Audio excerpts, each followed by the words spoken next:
अस्सलाम वालेकुम। आज हम रियाजी का जादू इस मजमून में आसान तरीके से दो अददों का ज़र्ब करना सीखेंगे। पहले मिसाल देता हूं मैं, यहाँ ध्यान देंगे। 24 ज़रब 26। 24 ज़रब 26 का जवाब हमें बहुत ही आसान तरीके से लाना है। इसका एक तरीका बहुत ही आसान है। मैं देखिए कितनी देर जाऊंगा।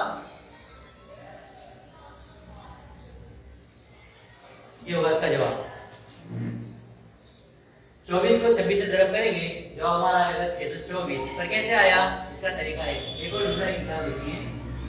37 ज़रब 33। इसका जवाब लाऊंगा मैं 1221। इतनी जल्दी जवाब आया। 77 ज़रब 73। इनकी ज़र्ब करना है तो बहुत ही आसान तरीके से जवाब आएंगे।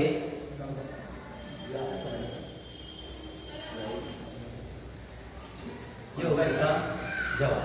आप सोच रहे हैं मैंने कैसे लाया, तो उसका तरीका है, उसका उसूल है कि अगर दो अदद ऐसे हो जिनकी इकाई के अददों की जमा 10 होती हो, यहाँ 7 और 3 है, यानी कि 7 में अगर हम जमा करते हैं 3 को तो जवाब आता है 10। मतलब इकाई के अददों की जमा 10 होनी चाहिए और दहाई के जो अदद है वो यकसा होने चाहिए। यहाँ पे दहाई का जो अदद है वो यकसा है, 7 और 7 है। इसलिए हम कह सकते हैं कि इसका जवाब आसान तरीके से लाया जा सकता है। तो उसूल ऐसा है कि अगर इनकी जमा 10 होती हो और दहाई का अदद यकसा हो तो उसका तरीका है कि हम 7 का पढ़ा करें, 3 तक पढ़ेंगे, 7 किए 21, और यहाँ पर दहाई में जब 7 है उसको उसके बाद आने वाले अदद से ज़र्ब कर देंगे। 7 के बाद आता है 8, तो हम 7 को 8 से ज़र्ब करेंगे तो 7 8 56। ये हो गया हमारा जवाब। एक और मिसाल के तरीके से, मिसाल के तौर पर 32 ज़रब 38।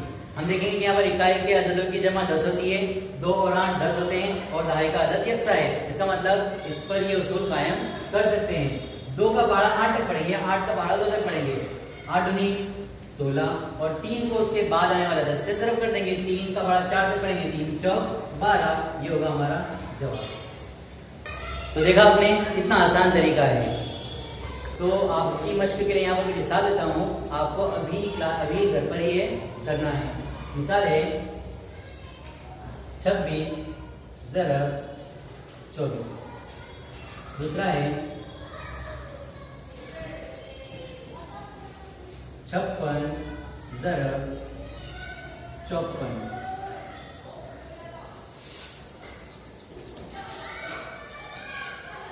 अड़सठ ज़रब 62। ऐसे ही 44 ज़रब 46।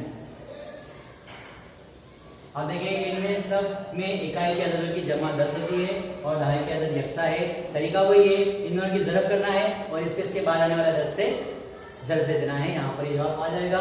अभी घर पर करिए।